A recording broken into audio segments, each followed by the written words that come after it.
langsung ya Mas. Ya, silakan. Oke, assalamualaikum warahmatullahi wabarakatuh. Salam silat, salam satu tangan, salam perdamaian bagi seluruh silat Indonesia. Pada kesempatan kali ini, sahabat pencak silat, saya silaturahmi di tempat latihan ranting di Bangkalan, yaitu ranting Burneh tempatnya.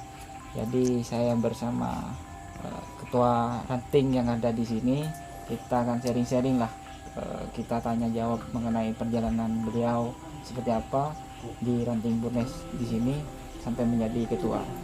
Oke, kita perkenalan dulu dengan Mas. Ya. Saya sendiri bernama Fathur Rohim Akbar, biasa dipanggil Mas Rohim sama teman-teman. Saya ketua ranting, dan saya sendiri di sini membuka ranting tahun kurang lebih 2008, tapi ranting ini versi yang kedua karena ranting Burneh itu ada dulu pernah ada, terus sempat dibekukan, terus saya buka kembali 2008. Kayak itu pun karena ketika saya instruksi konsultasi dengan Bapak Pembina, Bapak Pembina menyarankan, saya ingat jam setengah 11 malam di rumah Bapak Pembina, menyarankan untuk ingin berkembang disuruh membuka ranting Burneh. Jadi karena ada saran dari Bapak Pembina, akhirnya saya minta pendapat dari senior-senior di cabang Bangkalan. Saya datangi seperti Pak Ong, Pak Dul, juga almarhum Om Sahid. Ternyata saya diizinkan untuk membuka ranting Burneh versi yang kedua. Oh, jadi sebelumnya ada ranting Burneh ya Mas? Iya, ada versi pertama. Cuma sempat dibukukan. Gini Mas, jadi sekilas tahu lah ceritanya. Berarti ada dua tempat sebelumnya di mana Mas yang pertama itu Mas? Sebelumnya ini ranting Burneh versi pertama di Paasan, tempatnya itu di Embong Mereng. Ya, di Embong Mereng dekat Tower. Bangkalan itu juga, enggak di Burneh, di Embong Mereng ya, kawasan Burneh juga. Di situ latihannya. Terus saya sendiri itu aslinya dari cabang Bangkalan. Latihannya Mas? Latihannya karena saya terus ikut hataman itu tahun 2001 itu ikut di cabang Bangkalan. Tingkat 1 di cabang Bangkalan. Nah, terus saya pindah latihan. Karena kebetulan hari Jumat jadwal saya sekolah itu padat, saya pindah ke unit Kemayoran. Waktu itu pelatihnya Mas Chandra atau Kak Chandra. Dari unit Kemayoran sampai tingkat 3.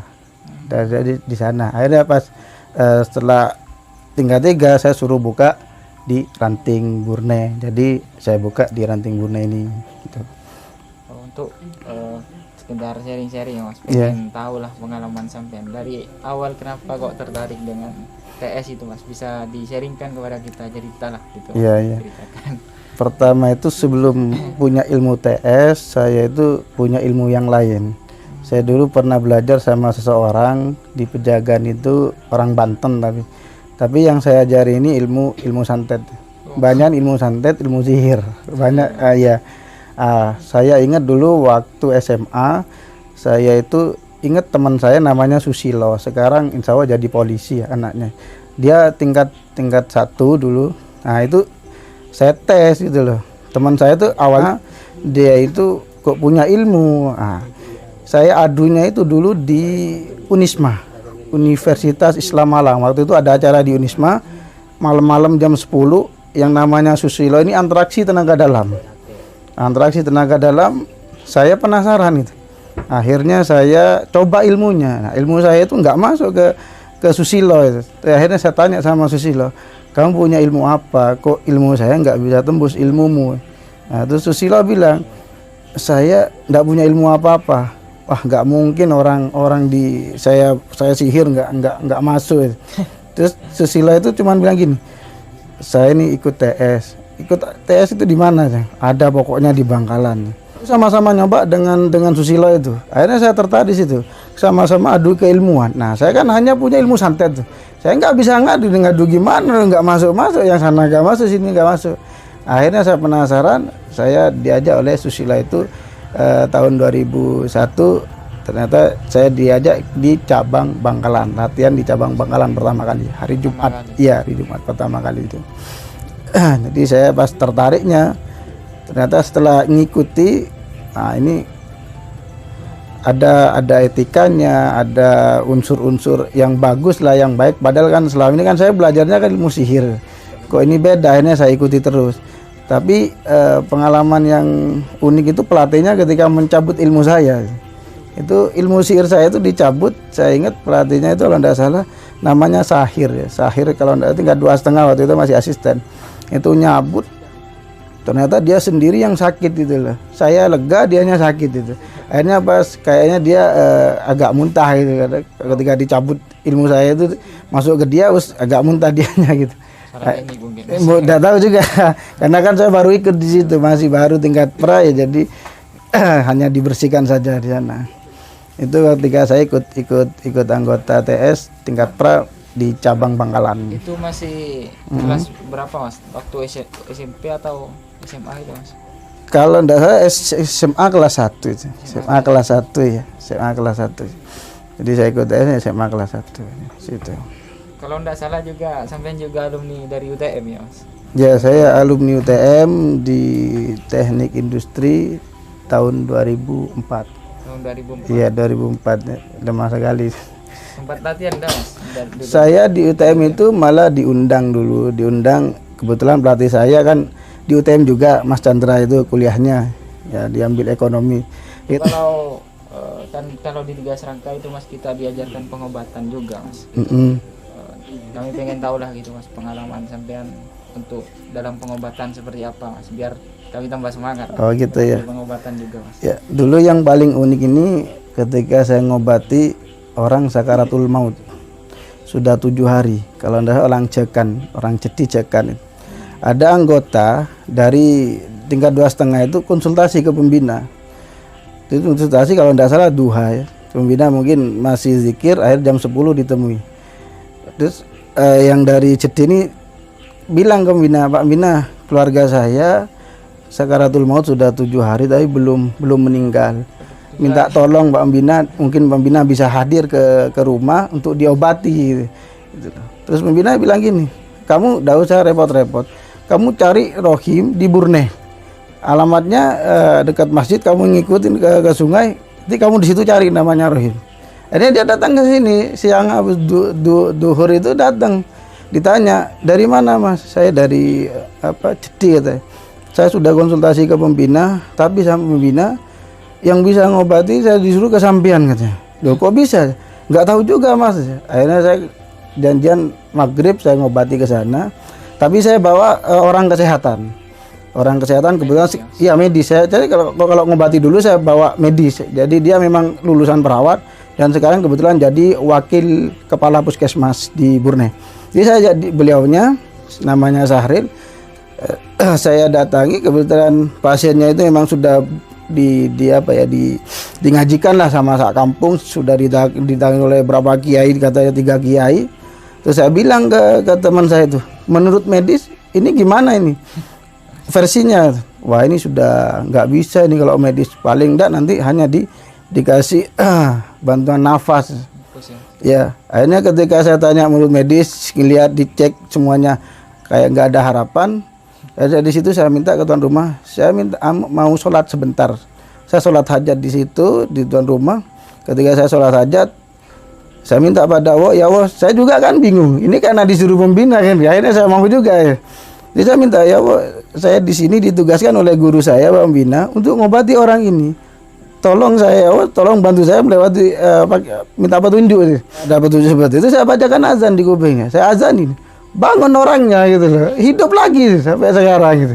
Nah di situ kan saya kaget, saking senengnya keluarganya itu tidak percaya gitu. Karena apa? Karena mukjizat katanya, kok bisa hidup lagi. Dan alhamdulillah selama pengalaman dari itu dari Allah ya sembuh gitu. Jadi terakhir itu saya ingat adiknya anggota sendiri itu 1 minggu koma ya. Koma, gak sadar sudah 1 minggu. Akhirnya dibawa ke sini malam-malam. Ya, kebetulan adiknya Mas Nawir sendiri. Kayak sudah saya ditangani sama beberapa orang, nggak bangun seminggu. Insya Allah kalau emang rezekinya ya bisa sembuh. Kalau memang belum waktunya ya sembuh gitu. Itu tadi sama penjelasan pengalamannya Mas Rohim di pengobatan luar biasa sekali. Untuk di Brunei sendiri nih Mas, kami pengen tahu Mas gimana dulu sampai merintis ranting sampai saat ini aktif gitu Mas. Ya, sebenarnya aktifnya ini karena 2008 ya. 2008 saya balik ke TS lagi, terus kebetulan saya dijadikan sekretaris di cabang Bangkalan karena kebetulan Pak Puji selaku ketua cabang itu tidak aktif. Akhirnya Pak Pembina menunjuk ketua dan wakil cabang Bangkalan, yaitu Mas Fatur Rahman sama Bapak Abdul Hadi. Cuman setelah itu suruh cari sendiri sekretarisnya. Kebetulan saya ditunjuk oleh beliaunya, saya jadi sekretaris. Nah, di situ saya aktif kembali di KTS-an. Punya jabatan 2 ya? Ya 2. Jadi selaku ketua ranting dan sekretaris cabang Bangkalan dulunya. Di situ. Jadi mulai tahun berapa nih Mas yang Brunei yang aktif di sini? Brunei sendiri insya Allah 2008. 2008 itu baru saya buka ke jilid yang kedua ya, karena yang pertama sudah dibekukan, saya buka kembali. 12 tahun sudah ya Mas? Iya, alhamdulillah sudah 12 tahun saya sampai sekarang masih tetap jadi ketua rantingnya itu 12 tahun. Kalau latihan sendiri di sini nih berapa kali seminggu Mas? Kalau latihannya sendiri seminggu 1 kali, hari Selasa malam Rabu jam 7:30. Kalau kegiatannya di ranting sendiri, kalau hari Jumat itu di sini ada pengajiannya. Malam apa itu Mas? Hari Jumat malam Sabtu itu ada pengajiannya sendiri untuk kemampuan anggota ya, pembacaan surat Yasin. Jadi semua yang ada di pusat kita baca kembali di ranting juga untuk kemampuan anggota, pengobatan dan lain sebagainya di situ. Terakhir Mas, kali ini pesan dan kesan lah untuk anggota 3 Serangkai dimanapun berada agar lebih semangat lagi gitu Mas. Mungkin dari sampean ada yang ingin disampaikan lah. Pesan dan untuk anggota seluruh 3 Serangkai dimanapun berada, yang pertama patuhilah Pak Pembina ya, karena Pak Pembina itu guru kita semua. Jangan kalau pembina A ya harus ikut merah ya merah, A ya A, jangan sampai berubah sedikit A plus ya. Jadi apa yang pembina bilang meskipun tidak mengenakan untuk Anda, diikuti karena itu bagian dari doa guru kepada kita semua selaku murid. Insya Allah kalau kita ngikut pembina, nurut pembina, ilmunya akan berkah dan bisa bermanfaat untuk kita semua. Itu dari saya. Terima kasih. Ya, sama-sama. Terima kasih teman-teman. Saya juga disambut di ranting Brunei di sini dengan saudara-saudara yang di sini, khususnya daerah Brunei kan? Ya, daerah Brunei. Ya. Semoga kita bisa silaturahmi kembali Mas. Ya, alhamdulillah. Oke, sahabat pencaksilat, itu tadi ya kita sharing bersama dari pengalaman beliau Mas Rahim sampai tetap membangun ranting Brunei sampai saat ini agar lebih aktif. Oke, terima kasih, itu saja. Salam pencaksilat, salam sejahtera dan salam perdamaian bagi seluruh silat Indonesia. Alhamdulillah. Ya, sama-sama. Hai teman-teman, satu Pahdara se-Indonesia, jangan lupa like, comment, and subscribe Tretan 91 Ranting Brunei luar biasa. 3 Serangkai jaya.